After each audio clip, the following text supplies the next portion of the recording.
Well, then I must make my defence, and endeavour to clear away in a short time a slander which has lasted a long time.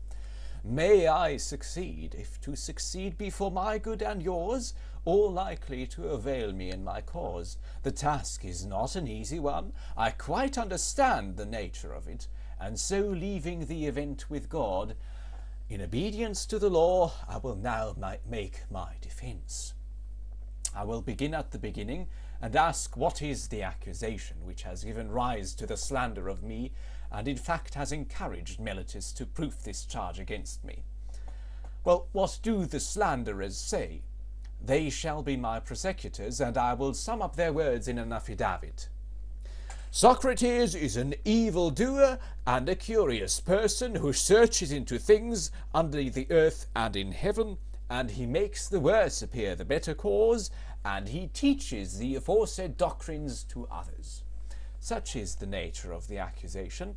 It is just what you have yourselves seen in the comedy of Aristophanes, who has introduced a man whom he calls Socrates, going about and saying that he walks in air, and talking a deal of nonsense concerning matters of which I do not pretend to know either much or little. Not that I mean to speak disparagingly of anyone who is a student of natural philosophy. I should be very sorry if Meletus could bring so grave a charge against me. But the simple truth is, O Athenians, that I have nothing to do with physical speculations. Very many of those here present are witnesses to the truth of this, and to them I appeal. Speak, then, you who have heard me, and tell your neighbours whether any of you have ever known me hold forth, in few words or in many, upon such matters. You hear their answer, and from what they say of this part of the charge you will be able to judge of the truth of the rest. As little foundation is there for the report that I am a teacher and take money, this accusation has no more truth in it than the other. Although if a man were really able to instruct mankind, to receive money for giving instruction would in my opinion be an honour to him.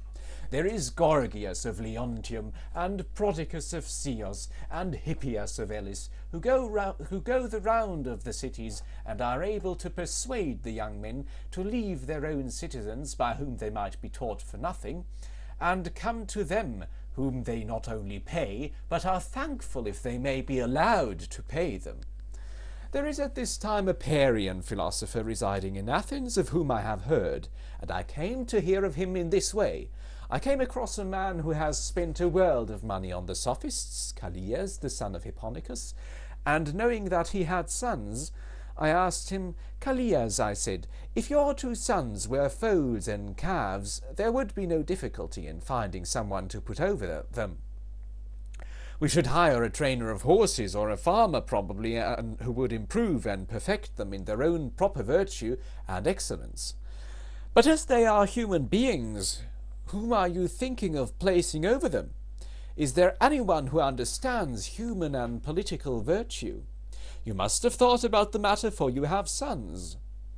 Is there anyone? There is, he said. Who is he, said I, and of what country, and what does he charge? Evenus the Parian, he replied. He is the man, and his charge is 5 minae. Happy is Evenus, I said to myself, if he really has this wisdom, and teaches at such a moderate charge. Had I the same, I should have been very proud and conceited, but the truth is that I have no knowledge of the kind.